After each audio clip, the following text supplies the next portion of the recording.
Les éditions Tellem présentent un enregistrement intégral de Le sentier des citrons d'Alessia Castellini, lu par Lucille Delanne. Février 1934. Depuis 3 semaines, Maria était incapable de porter les longs rondins de châtaignier.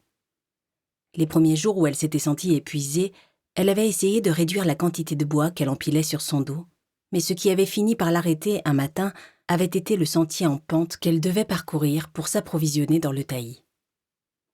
Heureusement que ce n'était pas la saison des citrons, autrement elle aurait dû cesser de travailler encore plus tôt. Vu la façon dont son corps réagissait, elle n'aurait jamais pu mettre sur ses épaules ses paniers remplis d'agrumes et affronter ses voyages chaque jour.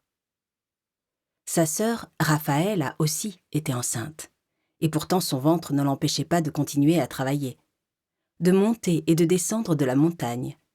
Qu'y avait-il de différent chez Marie ? « Je suis bien obligée d'aller trimer dans la montagne pour mon patron », lui répétait Raphaël, et il y avait 2 raisons à ce devoir. D'abord, le propriétaire du verger pour lequel elle travaillait avait prévu de terminer sa tonnelle dans les premiers jours du mois suivant. Il n'accepterait pas de retard dans la livraison des rondins. Ensuite, quelques semaines plus tôt, son mari avait perdu sa place à la fonderie, et il ne restait plus qu'elle pour les empêcher de mourir de faim. Avant de lui dire au revoir et de lui souhaiter une bonne journée de travail, Maria observa le ventre nu de sa sœur en train de s'habiller et le compara au sien. Selon leurs calculs, elles n'étaient toutes deux qu'à quelques jours du terme, mais les chevilles de Maria étaient de plus en plus enflées et sa respiration plus difficile. Elle se trouvait davantage déformée et sentait la peau de son abdomen tendue comme un élastique prêt à se rompre. Pietro plaisantait parfois, en disant que l'accouchement ressemblerait à un tir à la fronde et que leur bébé serait lancé à toute vitesse au milieu des arbres. C'était un homme bon, sévère, mais bon. « N'oublie pas ton cousin, dit Maria en lui tendant l'habituel sac roulé à poser derrière le cou comme un coussin et sur lequel calait la charge à porter. » Enfin, elles ouvrirent la porte. La fraîcheur de l'aube sentait bon le sous-bois. Du bout de la route leur provenait le bruit des pas laborieux des autres femmes sur le chemin qu'elles empruntaient tous les matins. Avant de rentrer chez elle, Maria resta sur le seuil à regarder Raphaël, qui avançait dans l'air nacré de l'aube, devenant une silhouette brumeuse avant de disparaître. Elle prit quelques minutes pour respirer cette brise qui glaçait ses poumons chaque hiver et rendait ses muscles vifs et alertes. Ces dernières semaines, ses mollets habituellement forts et vigoureux avaient tremblé de fatigue.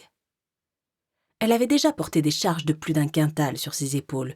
Que pouvait être un bébé dans son ventre en comparaison ? Et pourtant, tout son organisme semblait consumé par cette petite vie qui se nourrissait d'elle. Que Maria le veuille ou non, elle devait se reposer. Mais son sentiment de culpabilité face aux journées de travail perdues était trop fort, alors elle décida d'aller au moins aider son père. « Je vais ramasser de l'herbe de Mauritanie », avait-il dit la veille, tout en pansant ses mains abîmées par la cueillette de ces herbes coupantes. Il serait soulagé d'avoir de l'aide pour humidifier ses végétaux, les travailler et en faire des balais et des nattes à vendre à Pagagne.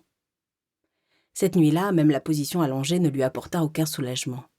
Sa vessie pesant trop lourd, elle s'enveloppa dans son châle de chanvre et sortit dans le froid glacé. Elle entra dans la cabane qui servait de toilette et s'aperçut que le vent avait commencé à arracher la toiture de branchage.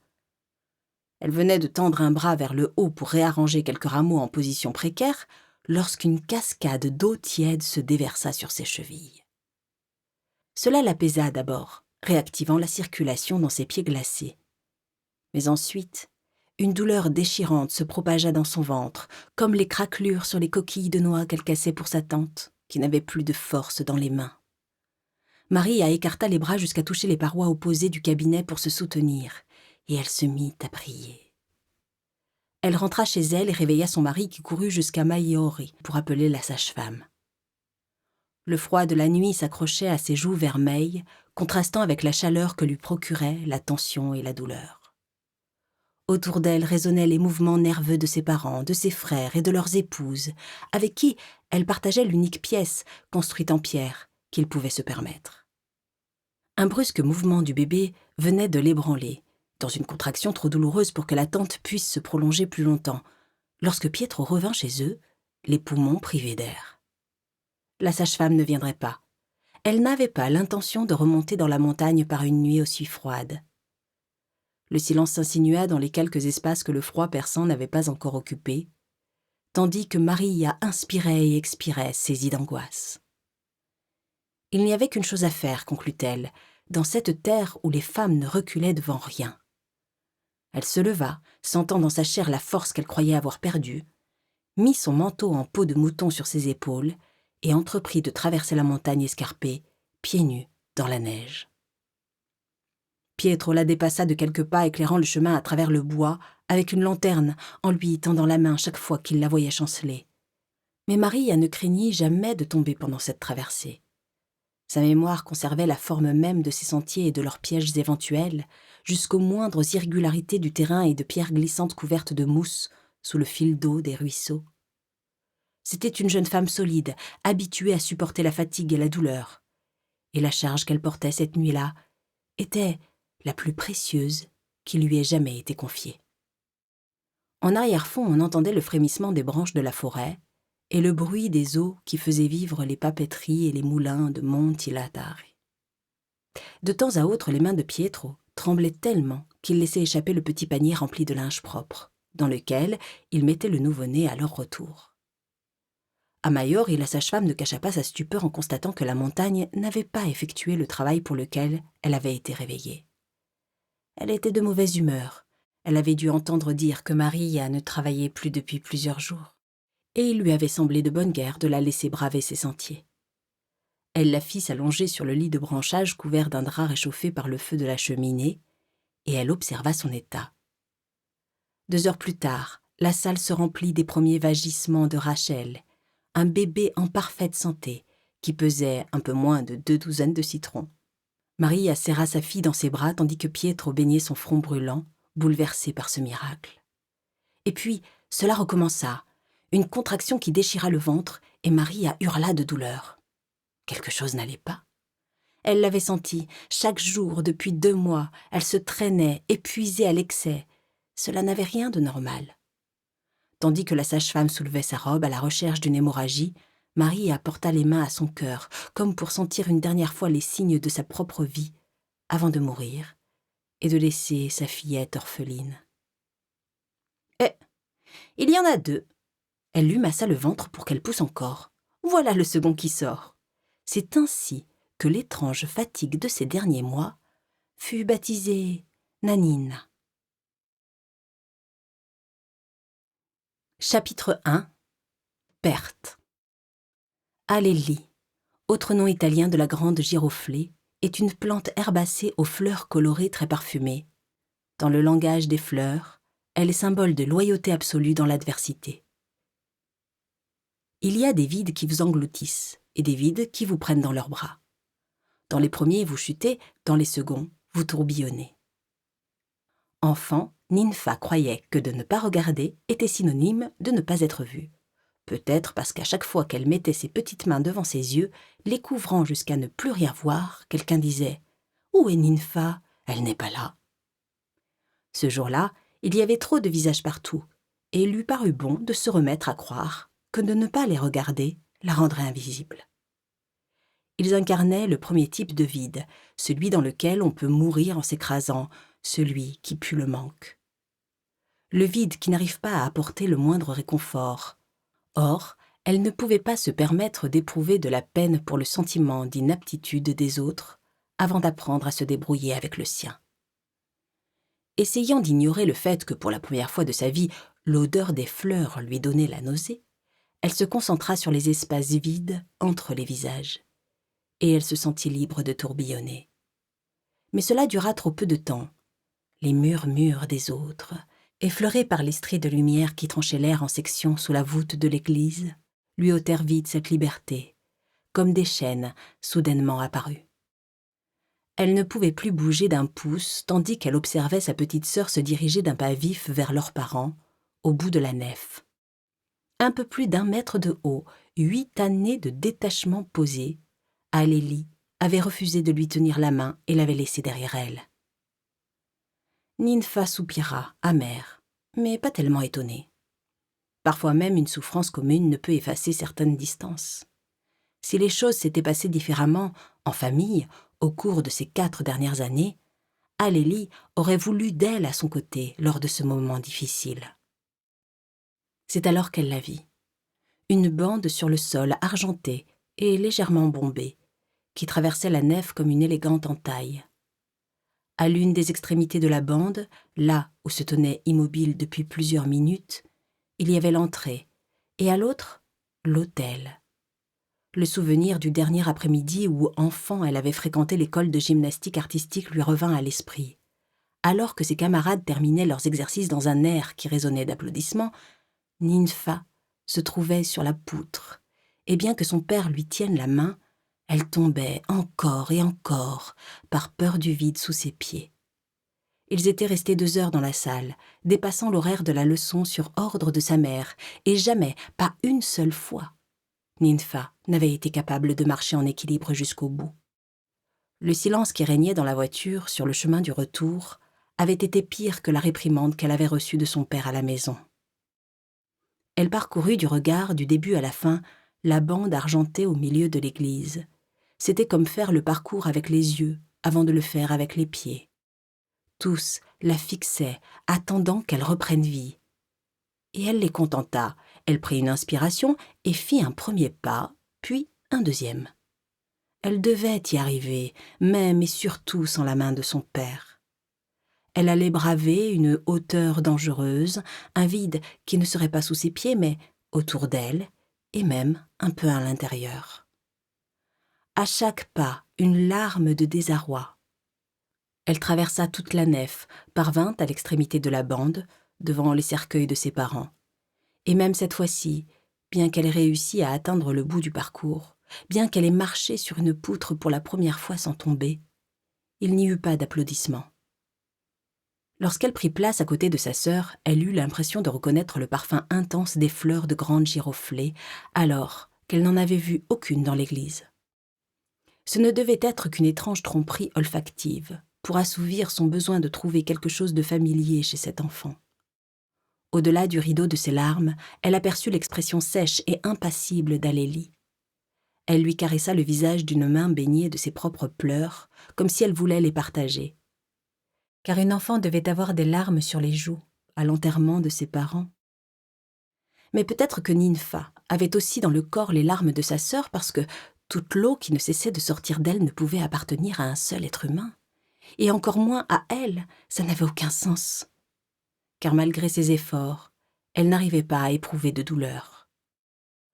Elle serra la petite main de la fillette, cherchant une réaction, mais elle la sentit froide et immobile. Après l'avoir regardée attentivement, elle n'eut plus aucun doute. Alélie était tombée de la poutre. Tandis que des ombres humaines se déplaçaient dans l'appartement de leurs parents, Ninfa comptait les gouttes qui tombaient du robinet de la cuisine, marquant le temps de ses sensations anesthésiées. Quelqu'un mit un chiffon dans l'évier. « Le robinet perd de l'eau, il faut appeler un plombier. » Perdre. Comme on lui disait sans cesse dans la famille, depuis que Ninfa était enfant, elle perdait toujours tout. Elle perdait le rythme pendant les cours de musique, les occasions propices, son sang-froid quand elle n'arrivait pas à enlever ses lentilles de contact, le fil de la question lorsque le professeur de mathématiques demandait quelque chose de trop long, la notion du temps quand elle se trouvait en pleine nature. Un homme, qu'elle n'avait jamais vu, entra dans la cuisine et posa une main sur son épaule.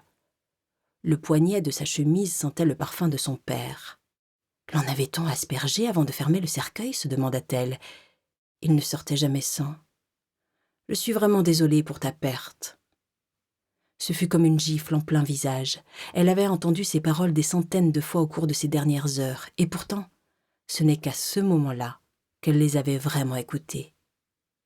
Elle sentit la colère exploser en elle et repoussa cette main étrangère. Elle se précipita hors de la pièce, franchit la porte d'entrée et descendit dans la rue, ignorant la pluie qui tombait drue depuis des heures. Peut-être était-ce là qu'allaient toutes les gouttes que le robinet de la maison perdait, pensa-t-elle, dans le ciel, pour redescendre ensuite et inonder la ville, provoquer des accidents de la circulation et tuer pères et mères. Elle fendit l'eau du ciel milanais comme un éclat de verre fou, parce que non, cette fois, ce n'était pas elle qui avait perdu quelque chose. Perte? De quoi parlait-il? Comme si elle était un robinet défectueux, un réservoir d'essence troué, comme s'il était impossible de lui mettre un bouchon ou un chiffon pour remédier à la mort de ses parents. Ninfa ne les avait pas perdus. Cette fois, personne ne pourrait lui dire qu'elle avait été négligente ou superficielle. Elle s'arrêta au bout de quelques minutes, épuisée, car à force de courir sous l'orage, ses vêtements avaient fini par peser autant qu'un autre être humain qu'elle aurait porté sur ses épaules, et elle réalisa brusquement qu'elle avait bel et bien un autre être humain sur les épaules. En effet, du jour au lendemain, Alélie allait dépendre d'elle. Elle se rendit compte à ce moment-là qu'elle aurait nettement préféré avoir perdu ses parents, car il y a une différence entre les choses perdues et celles qui n'existent plus. Seules les premières peuvent être retrouvées. Peu importait l'occasion ou la personne qui se trouvait en face d'elle, qu'il s'agisse d'un inconnu, d'un ami de longue date ou d'un membre de la famille, si elle se sentait mal à l'aise devant quelqu'un, grand-mère Adriana s'excusait élégamment et s'en allait. Tout le temps. Enfant, Ninfa trouvait que ce qu'il y avait de beau dans cette façon d'abandonner la scène, c'étaient les visages stupéfiés de ceux qui la voyaient partir. Mais en grandissant, elle avait appris que la véritable beauté, c'était la sérénité du visage de sa grand-mère dans ces moments-là, et le fait qu'elle ne les regrettait jamais. Il aurait été important à présent de pouvoir puiser dans une semblable réserve de paix intérieure, et de ne pas se haïr pour avoir fui la maison après l'enterrement. À une époque, elle s'était vraiment efforcée de tout son être à s'inspirer de l'exemple de sa grand-mère. Elle avait terminé le lycée et, en plus de ses parents, les personnes qu'elle avait toujours fréquentées s'étaient mises à lui faire sentir qu'elle n'était pas à la hauteur. Tout avait commencé par une divergence dans le vocabulaire. Quand les autres parlaient d'université, de professeurs et d'examens, Ninfa parlait de difficultés à faire mousser le lait dans les cappuccinos, de clients, d'opérations de caisse et de fiches de paie. Même aller faire des courses la faisait se sentir vulnérable. La déception de ceux qui la croisaient et lui demandaient comment allait sa vie faisait partie intégrante des emplettes, et ça lui coûtait cher. Pour elle, qui apprenait encore à se poser les bonnes questions, sa place dans la société, où ses pairs affirmaient avoir déjà toutes les réponses, était vraiment inconfortable. Son éloignement volontaire du monde avait commencé par des mensonges. Un jour, elle suivait une formation d'anglais pour préparer l'admission à des universités étrangères. Un autre, elle assistait à des cours de la faculté de médecine de la Bicocca, comme prévu depuis son enfance, pour voir si la carrière de ses parents pouvait lui convenir. Elle avait compris qu'il ne suffisait pas de dire qu'elle avait un projet, il fallait aussi qu'il soit ambitieux. « Tu ne vas pas à l'université ?»« Pas encore. » Les deux mots qui réconfortaient, qui permettaient de croire que le moment viendrait où elle serait sur la bonne voie. Quand ces « pas encore » étaient devenus des « non », les regards perplexes, le snobisme et les tentatives pour la remettre dans le droit chemin l'avaient submergée. Et le store de sa chambre, le matin, avait commencé à se lever de plus en plus tard, car elle ne savait pas faire comme sa grand-mère. Une fois à l'intérieur, elle ne savait pas s'extraire des situations inconfortables. Il ne lui restait plus qu'à les éviter, et pour finir, elle en était venue à éviter la vie, toute la vie, en s'enfermant dans un silence malsain. Du jour au lendemain, même les dîners avec les amis de ses parents, auxquels elle avait toujours dû participer, lui avaient été interdits. « Il vaut mieux que tu ne viennes pas, on dira que tu ne te sentais pas bien », avait dit son père un soir. Ce n'était certainement pas un mensonge, et au fond, pendant quelques heures, elle faisait comme si le motif qui se cachait derrière ses paroles ne la blessait pas, comme si elle se fichait qu'ils aient honte d'elle et que de pouvoir manger seule, libre de poser les coudes sur la table, était un petit bonheur qu'il fallait chérir. Jusqu'à ce que le temps qu'elle passait avec Alélie lui soit également retiré. Elle tenta d'étouffer ses souvenirs douloureux. Malgré le dur travail qu'elle avait fait sur elle-même ces derniers temps, retourner chez ses parents pour la première fois depuis 4 ans avait réveillé en elle la jeune fille de 19 ans, terne et peu sûre d'elle à l'époque de son départ. Il était incroyable comme l'air entre ses murs vibrait encore de leur jugement négatif à son égard, et de ses soupirs d'excuses pour avoir grandi de cette façon, sans aspiration. Le ciel cessa de ruisseler sur elle, et Ninfa entra dans l'appartement de banlieue qu'elle partageait avec Daniela, mais elle ne la trouva pas. Après l'enterrement, son amie avait dû la suivre chez ses parents, et peut-être y était-elle encore. Elle l'imagina là-bas, dans cette ambiance, un fragment de présent dans les pièces aseptisées et élégantes de son passé. C'était la scène d'un rêve. Elle resta assise un temps indéterminé à la table de la cuisine, ses poings serrés posés sur les cuisses, fixant la moisissure au coin du plafond.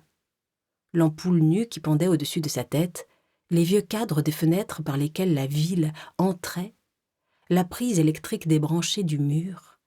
Elle n'avait jamais remarqué tous ces détails avant. Elle eut besoin de sortir dans la véranda et de se blottir contre les dalles froides. Elle se tourna vers le phytonia. Les nervures blanches de chaque feuille traçaient la forme d'un tronc aux nombreuses branches dénudées, comme s'il était encore tiraillé entre être une petite plante verte ou un arbre.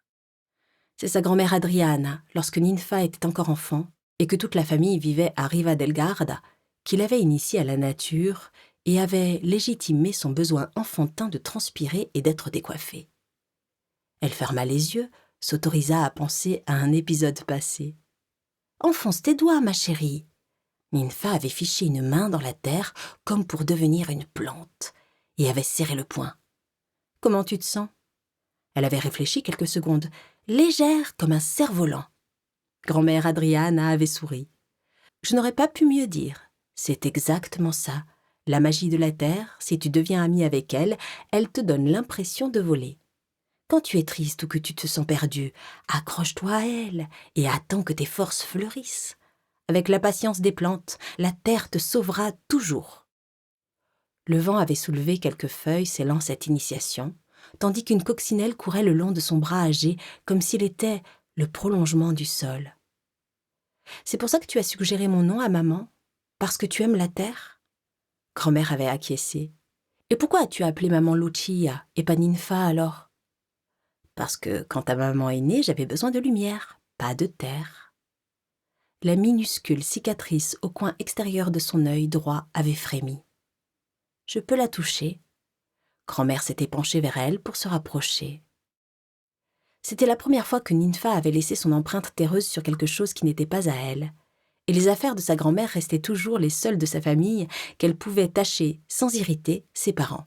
« Si un jour j'ai une petite sœur, je lui donnerai le nom d'une plante. » En quête du salut qui lui avait été promis tant d'années plus tôt, Ninfa enfonça la main dans la terre humide à la base du phytonia et serra fort pour en attraper le plus possible, la sentant s'infiltrer sous ses ongles.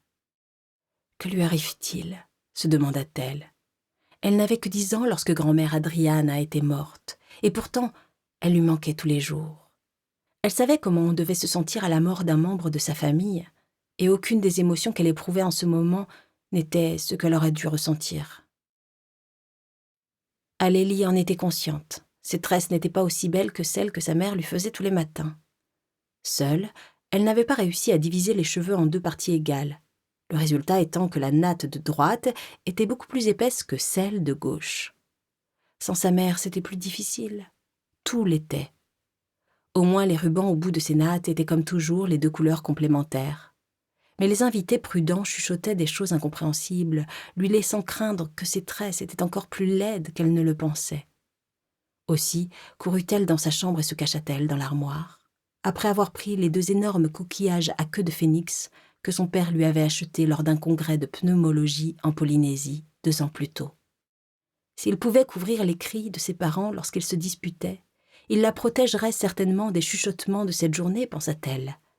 Elle les plaqua sur ses oreilles et se laissa transporter dans les profondeurs d'un océan lointain, sans mort. Elle concentra son attention sur le spectacle de l'école qui aurait lieu dans quelques semaines. Elle avait encore le temps d'apprendre au mieux son rôle. Tout se passerait bien. Dès le lendemain, elle retournerait en classe, recommencerait à faire ses devoirs l'après-midi avec la baby-sitter, continuerait ses cours de danse classique et de piano, se remettrait à regarder les documentaires scientifiques avec son papa. Elle cligna des yeux, secouant la tête pour faire partir cette dernière pensée et réguler sa respiration. Après tout, il ne devait pas y avoir une grande différence entre les regarder avec et pour lui. Elle était devenue douée pour comprendre les choses difficiles. Ses parents lui disaient toujours qu'elle était la plus intelligente, et dans ces moments-là, ils se regardaient en souriant. Dans ces moments-là, ils ne se disputaient pas. Les portes de l'armoire s'ouvrirent, provoquant dans son imagination une sorte de tourbillon marin qui la ramena à la réalité. Et pourtant, à la voir, on aurait dit que c'était Ninfa qui venait d'émerger des eaux. Elle avait l'air d'avoir été recrachée par une machine à laver. Alélie ne bougea pas, intimidée par cette sœur de 23 ans qui avait cessé de passer du temps avec elle depuis des années et qui, depuis sa plus tendre enfance, était une sorte d'entité abstraite. Elle baissa les yeux sur les mains couvertes de terre de sa sœur en espérant qu'elle ne la toucherait pas. « Allez, tu viendras me voir maintenant que je suis toute seule ?» Elles n'avaient pas passé de temps ensemble, seules, depuis le jour où tout avait changé et où Ninfa avait quitté la maison parce qu'elle ne l'aimait pas, parce qu'elle n'aimait aucun d'entre eux. Elle ne se souvenait pas tellement d'elle, à part les rares choses que Ninfa racontait lors des repas de Noël, au restaurant et lors des anniversaires familiaux. Au fond, ce qu'elle savait de sa sœur coïncidait presque exclusivement avec ce que ses parents lui racontaient. « Je vais revenir vivre ici ?» lui dit Ninfa, à sa grande surprise. « Est-ce que c'était bien ?» se demanda-t-elle dans le doute. Elle lui passa un coquillage. Et la terre et l'océan se touchèrent. Chapitre 2. Plantes d'air. Au début, lorsqu'on apprend à s'occuper des plantes, il est facile de perdre de vue une chose essentielle, l'importance du pot. Ninfa l'avait immédiatement compris. Daniela possédait la noblesse des intentions, mais pas la douceur des manières.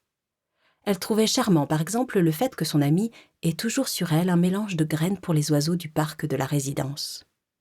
Ce qui l'était moins, c'était la façon dont elle les leur donnait. Elle les lançait sur eux, les atteignant aux ailes ou dans leurs petits yeux. Certains esquivaient la fureur du geste et s'envolaient. D'autres, très peu nombreux, appréciaient l'intention et restaient. « Tu deviens un boulet pour moi, sache-le », lui avait dit Daniela ce soir-là. À l'époque, elle partageait l'appartement depuis près d'1 an, et son amie l'appelait encore l'âme daltonienne. Ninfa avait continué à se concentrer sur les gorgées de la tisane qu'elle buvait, cherchant à en identifier chaque ingrédient. Essayer de distinguer les parties d'un tout, en particulier les odeurs et les goûts, la détendait. Elle ne faisait certainement pas ça avec les gens, qui ne lui semblaient presque jamais former un tout. « Tu as entendu ? La journée au café a été rude. J'aimerais avoir un peu la paix. »« Tu n'es pas en paix, tu es apathique. » Et elle lui avait jeté le coussin du canapé au risque de lui faire perdre le contrôle de sa tasse. Ce jour-là, c'était Ninfa, le petit oiseau. « Tu sens au moins la sensation de brûlure ?» Elle avait fait la grimace. « Choisis l'endroit, Dani, tout me va. »« Mais c'est ton anniversaire, et c'est dans 2 jours. » Ninfa avait haussé les épaules. « Moi, je laisse tomber, » avait dit Daniela en levant les mains. « C'est toujours à moi de choisir ce que tu manges, quel film regarder, quelle lessive acheter, comment t'habiller. Tu me demandes même où envoyer ton CV ou avec quel garçon sortir. Mais c'est ta vie, pas la mienne. Je ne vois rien autour de toi qui soit authentique, à part ces 2 plantes grasses. Et que disent-elles de moi ? Que tu végètes. Tu as 20 ans et tu es fatiguée en permanence. Où sont ton dynamisme et ta personnalité ? As-tu déjà fait une chose qui dise clairement qui tu es ? » Ninfa aurait tellement aimé le lui dire dès ce soir-là. Oui, il y avait une chose, ou plutôt, il y avait eu une chose. Et chaque fois qu'elle y pensait, elle entendait le bruit du jour où elle avait quitté le domicile de ses parents, un bruit qui ne cessait plus, celui du verre brisé. 3 ans s'étaient écoulés depuis cette vieille conversation avec Daniela, et ce n'est qu'à ce moment-là que Ninfa cerna l'origine du problème, alors qu'elle se trouvait, chez ses parents, un cahier de texte du lycée entre les mains, avec l'écho de l'enterrement qui se propageait autour d'elle depuis quelques semaines, comme une flèche acérée qu'il s'agissait d'esquiver. À l'âge où l'on devrait apprendre à choisir, elle n'en avait pas eu l'occasion. Son père et sa mère l'avaient obligée à se consacrer à des activités qui ne lui correspondaient guère, comme le piano, la danse et l'allemand, et qui réduisaient à 0 son temps libre. Celui pour cultiver sa curiosité, se poser des questions et trouver des réponses. Voilà peut-être ce que l'on risque de devenir si enfant on n'a pas eu le temps de se reposer ni d'être créatif à sa manière, se dit-elle. Des adultes fatigués, incapables de faire des choix conscients. Elle n'était pas sûre de pouvoir élever seule une enfant. Même s'il s'agissait de sa petite sœur dont l'arrivée lui avait autrefois permis de retrouver la chaleur d'une famille et de se débarrasser enfin de la responsabilité d'être la fille parfaite. Alors qu'elle se disait qu'elle devait accepter que chacune de ses décisions ait des répercussions sur la vie d'Alélie, Ninfa repensa pour la première fois, depuis très longtemps, à un ancien jeu qu'elle faisait avec sa grand-mère, et elle se demanda s'il marcherait encore. Se penchant pour ouvrir le tiroir de l'armoire, tout en évitant du regard les photos sur les battants, elle craignit qu'il ne soit plus là. Il s'était écroulé tellement de temps. Peut-être sa mère l'avait-elle mis autre part. Après tout, c'était une relique de famille. Elle prit peur. Elle était sûre de ne pas réussir à fouiller dans les affaires de sa mère, pas encore. Lorsqu'elle le trouva, sous un vieux pull bleu-gris, elle poussa un soupir de soulagement, et ses mains se mirent à trembler. Boîte à clés, notice. Clé à paneton rétractable, pour se réfugier de l'autre côté de la porte de l'imagination quand on est triste. Clé de maîtrise à lanterne, pour éclairer quand on cherche la bonne porte. Clé à secret, pour dissimuler un message dans le corps vissé à l'anneau. Clé du temps, lorsqu'on a besoin de recharger son horloge interne. Chacune d'elles vous soutient et vous accompagne dans vos choix importants. Une fois que vous avez trouvé celle qui est adaptée à votre situation, vous devez la porter autour de votre cou, accrochée à une chaîne assez longue pour qu'elle touche votre cœur. Note. Le paneton est l'extrémité de la clé qui est crantée ou sur laquelle est gravé un motif sculpté compatible avec une serrure spécifique. Quoi qu'il advienne, les clés doivent rester dans la famille. Lorsque sa grand-mère la lui avait offerte, Ninfa avait passé un doigt à l'intérieur de la boîte jusqu'à l'espace vide de la clé à secret, demandant où elle se trouvait. « Je ne sais pas, ma chérie. Alors nous devons la chercher. » Sa grand-mère avait entrelacé les doigts, pensive. « Il y a des choses qu'il ne faut pas chercher. Si le destin le veut, elles te trouveront. » À la suite de ce souvenir, elle retrouva pendant quelques minutes un sentiment de sécurité. Mais elle ne put s'empêcher de se demander ensuite si, en fin de compte, il n'aurait pas mieux valu, pour le bien d'Alélie, qu'elle soit comme ses parents l'auraient voulu, déterminée, forte, avec une vie stable. Elle choisit la clé qui lui convenait et la mit autour de son cou en la serrant fermement entre ses mains. Il y a des lumières qui viennent de très loin et qui ont besoin de protection particulière pour ne pas s'affaiblir le long du chemin. Parfois, elles ne tombent même pas dans notre spectre visible, et pourtant elles existent, de cette façon merveilleuse qu'ont certaines choses d'être réelles alors qu'on ne les voit pas. Le réveil progressif de Ninfa fut accompagné par ce vieux récit de sa grand-mère. Ce type de clé rappelle les clés françaises du XVIIe siècle, clés de maîtrise ou chefs-d'œuvre que les apprentis forgeaient pour obtenir le titre de serrurier, avait-elle expliqué en lui montrant la pyramide tronquée, percée et ciselée de l'anneau. Et les gens appelaient les serruriers pour ouvrir les portes lorsqu'ils perdaient leurs clés? Pas seulement, parfois aussi pour les fermer. Il fallut à Ninfa les quelques instants qui séparent le sommeil de la veille pour s'en rendre compte. Autour de son cou, il n'y avait plus aucune trace du pendentif. Alors qu'elle cherchait frénétiquement entre les draps, sous l'oreiller et dans les plis de son pyjama, Alélie fit irruption dans sa chambre. Le soleil venait de se lever et la fillette était déjà prête, en robe de princesse pour le spectacle de l'école. Ninfa se pencha pour regarder sous le lit, d'où elle tira quelques vieilles boîtes, avec les froufrous de la robe de sa sœur dans les oreilles, jusqu'à ce qu'elle ait un pincement au cœur. Comment avait-elle pu oublier, se demanda-t-elle.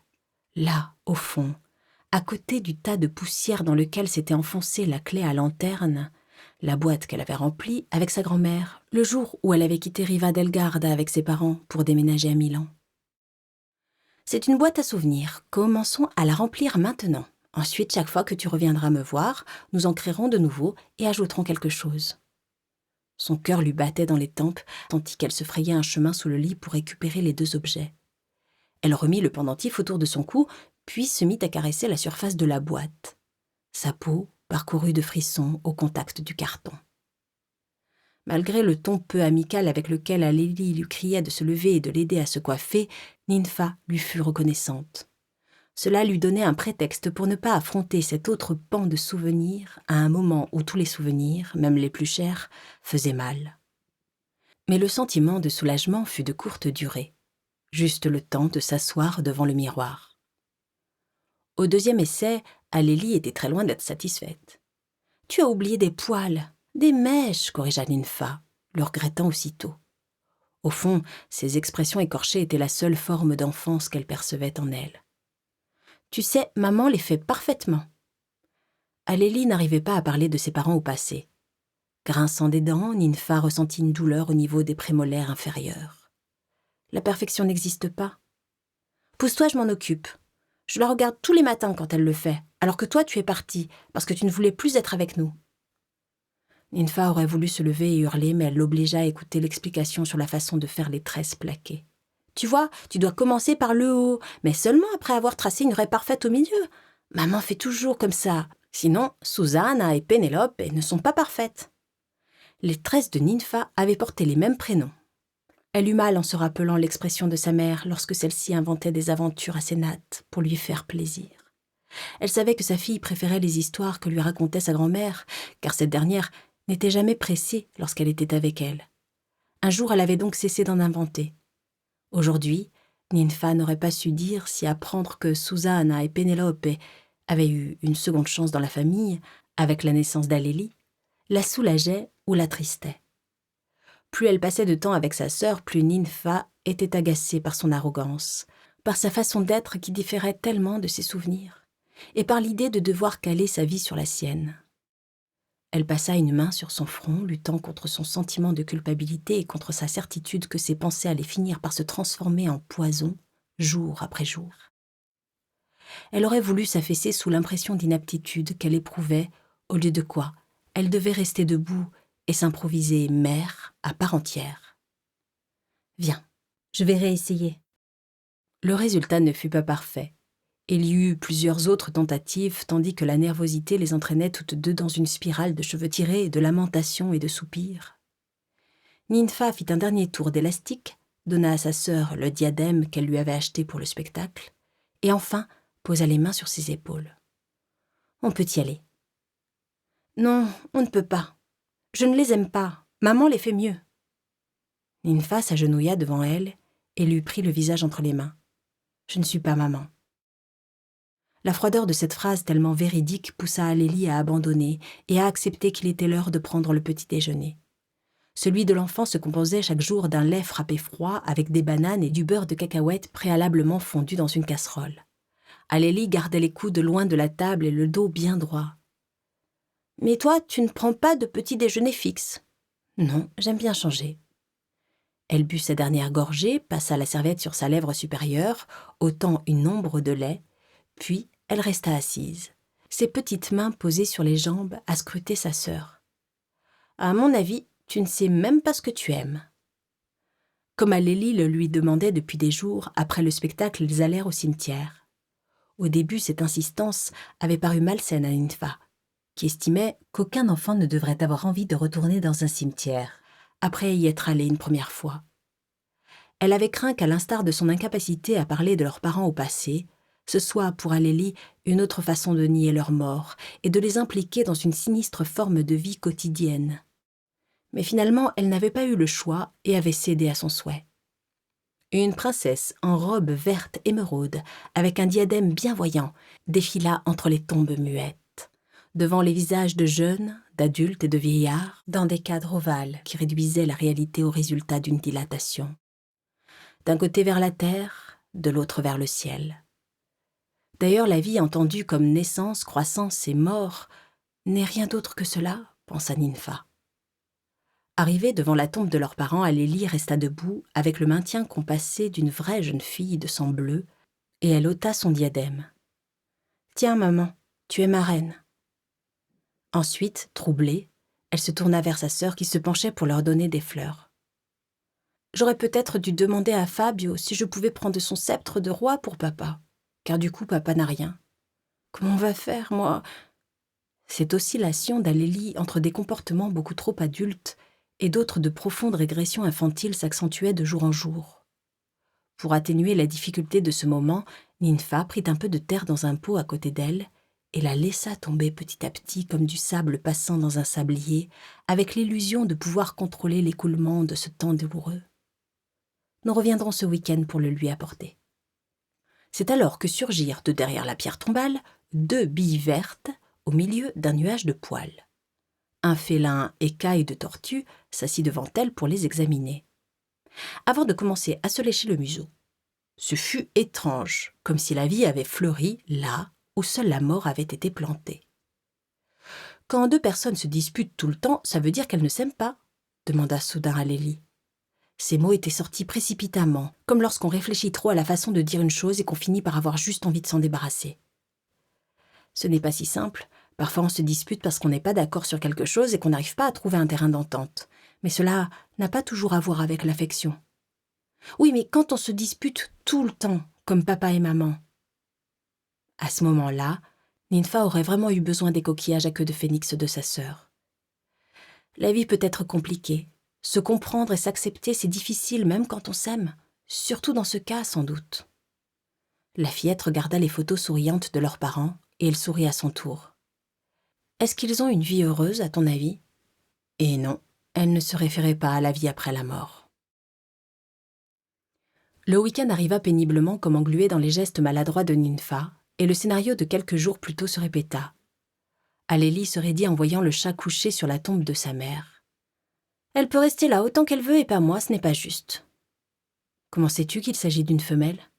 Seules les femelles ont des poils de 3 couleurs ou plus. » Ninfa se pencha avec l'intention manifeste de la caresser, mais Alélie interposa immédiatement le sceptre entre elles. « Ne la touche pas. Elle doit être pleine de puces et de maladies. » Mais sa sœur l'ignora, enfonçant les doigts dans les poils crépus et sales de l'animal, ces mêmes doigts qu'elle utiliserait pour préparer le dîner ce soir-là. Alélie sentit monter en elle la même nervosité qui crispait le visage de sa mère le peu de fois où elle parlait au téléphone avec Ninfa. Quand cesserait-elle de n'en faire qu'à sa tête ? Quand commencerait-elle à écouter les conseils des autres ?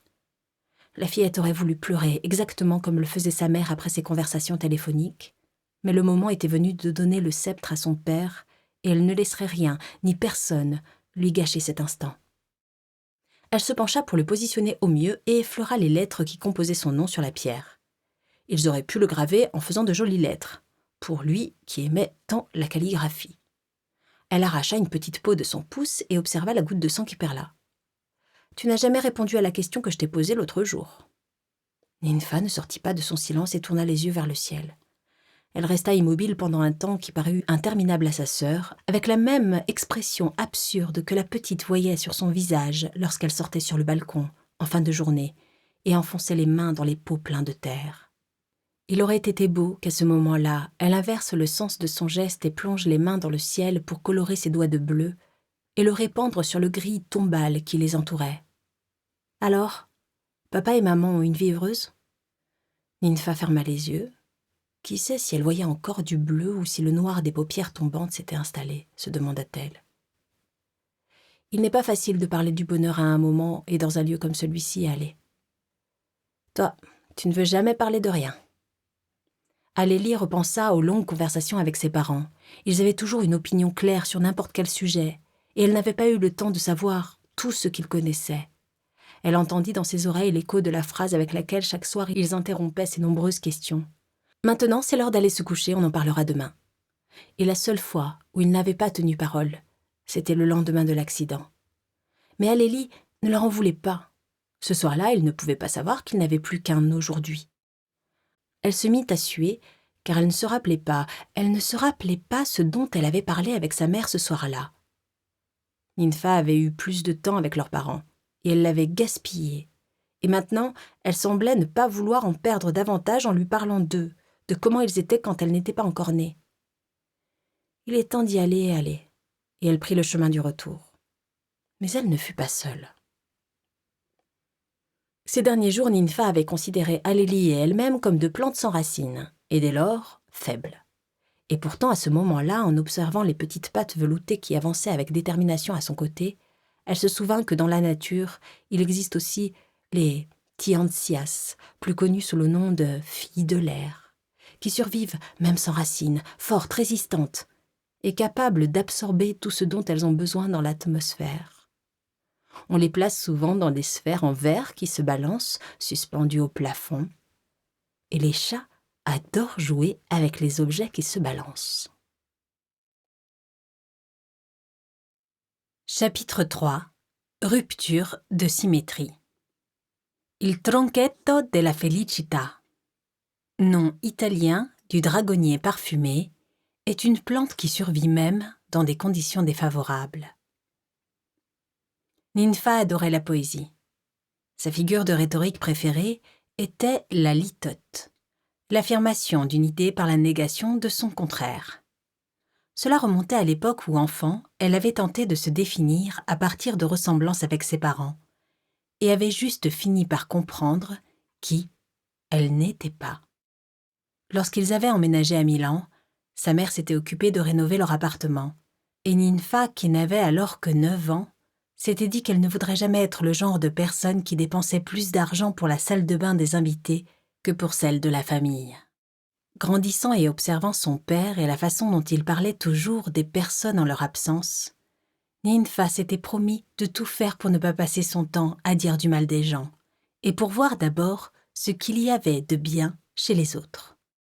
Elle trouvait épuisante cette manie de toujours critiquer et de parler des gens derrière leur dos. Cependant, avec le temps, elle s'était rendue compte que la vie n'était pas un poème, et que ses vers ne consistaient pratiquement jamais en la simple négation d'une seule idée. Nier un mode de vie ne suffisait pas à en affirmer un autre, mais ouvrait 1000 directions. Ce fut grâce à cette prise de conscience qu'elle comprit que, pour se sentir chez elle, il ne lui suffisait pas de rejeter les espaces de son nouveau domicile et de penser à l'ancien. Il lui fallait de nouvelles pièces, rien que pour elle. C'est pour cette raison qu'elle avait construit son premier terrarium. Et le fait que cela coïncide avec son refus de continuer les activités extrascolaires avait fait naître en ses parents un préjugé inextirpable contre cette pratique. Elle avait acheté un récipient en verre pour les biscuits avec un bouchon en liège et avait réalisé son premier petit jardin personnel, guidé par le fleuriste en bas de chez eux et par des recherches en ligne. Contrairement au jardin en extérieur, celui-ci ne nécessitait presque aucun entretien. Il était de fait autosuffisant, un habitat à l'abri de la frénésie environnante. Bien qu'enfermées dans une cage de verre, les plantes à l'intérieur pouvaient respirer. Elle avait versé 2 doigts de pouzzolane au fond du bocal pour le drainage, puis du gravier, du sable décoratif et bien sûr de la terre. Avec application, elle avait cultivé la lenteur et la patience, insérant les plantes qu'elle avait choisies, Phytonia rouge, lierre nain et petit Peperomia.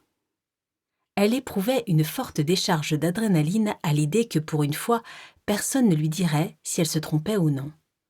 Ce serait la vie de ce petit écosystème qui le ferait, jour après jour. Une fois sa création terminée, elle s'était projetée à l'intérieur et avait éprouvé l'une des sensations les plus incroyables de sa vie. La stupeur de voir que la liberté pouvait être contenue dans un bocal. Elle se surprit à souffrir encore en se souvenant du ton de son père lorsqu'il lui avait dit que, si elle continuait ainsi, tout au plus trouverait-elle un emploi de jardinière. Mais à l'époque, elle ne s'était pas laissée démonter et une longue série de terrariums avait suivi celui-ci.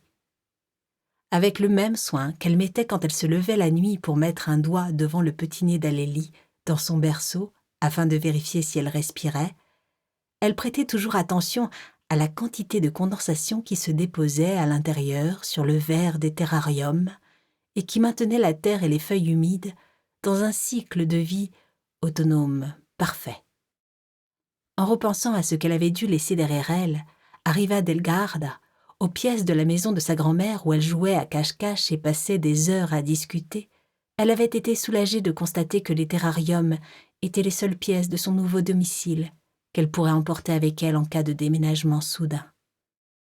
Elle avait 15 ans la première fois qu'elle avait réalisé un terrarium. 19, le jour où elle avait cru qu'elle n'en ferait jamais plus, alors qu'elle préparait les valises qui l'éloigneraient irrémédiablement de sa famille. 21, le jour où elle avait recommencé pour ensuite ouvrir, quelques mois plus tard, une petite boutique en ligne. Fascinant, c'est un monde miniature. Même les moucherons y naissent et y meurent, avait dit Daniela, un soir, le nez collé sur un terrarium de bonsaï.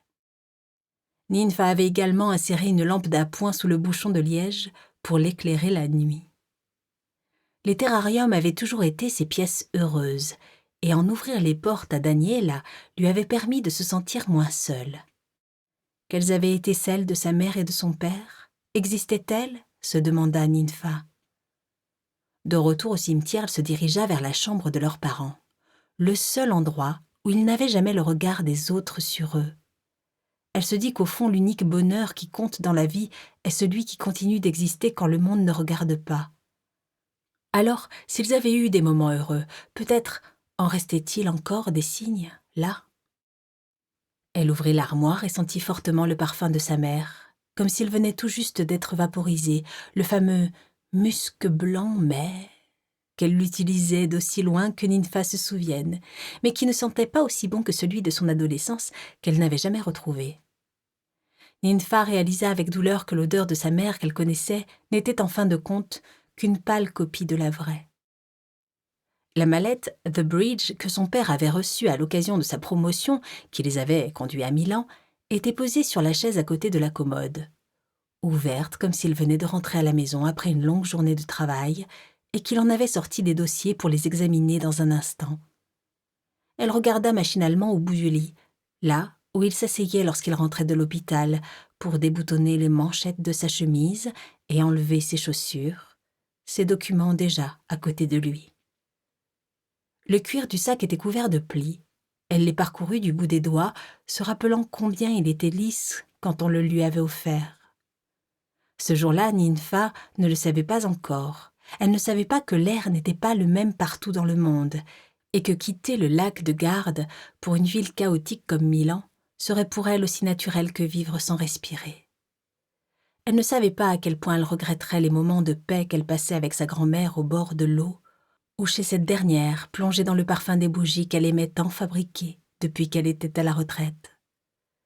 Vivre avec ses parents, ça avait toujours été une autre histoire, et leur arrivée à Milan n'avait fait qu'accentuer son impression qu'il n'aimait pas être avec elle, car, comme il le disait toujours d'un ton inquiet lorsqu'il pensait ne pas être écouté, Ninfa ne répondait pas spontanément à leurs stimuli, ni à ceux de l'école. Elle continua à balayer la chambre du regard à la recherche de quelque chose qui l'aide à répondre à Alélie. La vérité, c'est qu'à part lors des tout premiers jours de leur nouvelle vie milanaise, elle ne se rappelait pas avoir déjà pensé à ses parents comme à des gens heureux. Tout de plus avaient-ils été des travailleurs satisfaits, mais il y avait toujours de nouveaux articles scientifiques à écrire, des conférences auxquelles participer, des traitements expérimentaux à tester. Leur satisfaction ne résidait pas dans la réalisation d'objectifs, mais dans leur dépassement. Et lorsqu'elle les voyait à bout de nerfs, elle aurait aimé leur dire qu'il était justement là, le problème, que le dépassement ne dure qu'un bref instant, et que le bien-être se nourrit au contraire de choses durables, quotidiennes. Les sous-bocs en liège sur les tables de chevet avec 2 verres encore pleins d'eau, les pantoufles de chacun de part et d'autre du lit, les photos de famille prises par un photographe professionnel où il posait comme embaumé.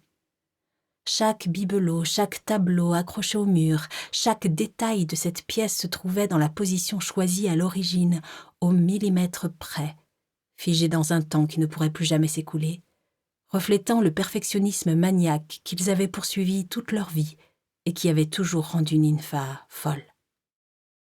Elle ouvrit le tiroir de la table de chevet de son père et trouva, vide, la boîte à boutons de manchettes qu'une amie proche de la famille lui avait offerte quand Ninfa ne soupçonnait même pas encore qu'ils avaient une liaison depuis avant sa naissance. Elle se demanda si elle ne les avait pas vus à ses poignets le jour de l'enterrement, et elle trouva symbolique que pour l'éternité, il soit plus proche de cette femme que de son épouse. Elle se laissa glisser sur le sol, dos au mur. Ses souvenirs et les opinions qu'elle avait d'eux ne changeraient pas, ne l'aideraient pas. Peu après, elle referma la porte de la chambre derrière elle et se rendit dans le salon où elle trouva Alélie assise sur le canapé devant la télévision allumée, immobile. Sur l'écran, une image fixe du documentaire qu'elle regardait avec leur père la veille de l'accident. Depuis, elle n'avait pas encore eu le courage d'appuyer sur play. Elle s'était disputée au sujet de la chatte. Le vétérinaire l'avait gardée pour toutes les vérifications nécessaires et le lendemain, elle deviendrait un nouveau membre de la famille. 2 étrangères chez elle, c'était trop pour la fillette. Mais Ninfa était convaincue qu'accueillir une nouvelle vie ne pouvait qu'être bénéfique. Elle s'assit à côté d'elle.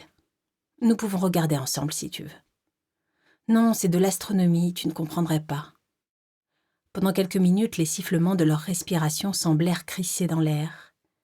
Puis Ninfa retira les mains de sous ses jambes et regarda le sang qui recommençait à circuler dans ses doigts. « J'y ai pensé, » déclara Alélie. « À quoi ?»« À la question que je t'ai posée. Avec papa, on fait toujours un jeu. On essaie de tout expliquer avec la science. Et c'est ce que j'ai fait encore cette fois. Et tu pourrais dire scientifiquement si papa et maman étaient heureux ou non. » La fillette acquiesça. « J'ai vu un jour dans un documentaire que dans la nature, chaque fois qu'il y a une symétrie, quelque chose se conserve. » « Comme quoi ? » ?»« Comme l'énergie. » Son petit pouce continuait à caresser le bouton play de la télécommande avec des mouvements presque imperceptibles. « Peut-être que ça vaut aussi pour les familles. Il se peut que cette énergie que l'on conserve, ce soit le bonheur. » Elle se tourna vers Ninfa avec un air impassible. « Notre famille n'est plus symétrique parce que tu n'as plus voulu de nous. C'est peut-être pour ça que papa et maman n'ont pas l'air heureux. » Elles se dévisagèrent quelques secondes sans expression. Alélie ramena les jambes contre sa poitrine et les serra.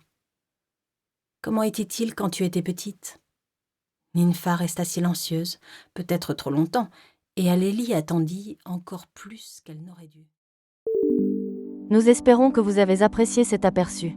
Pour continuer à écouter ce livre audio sur Google Play Livres, utilisez le lien dans la description de la vidéo.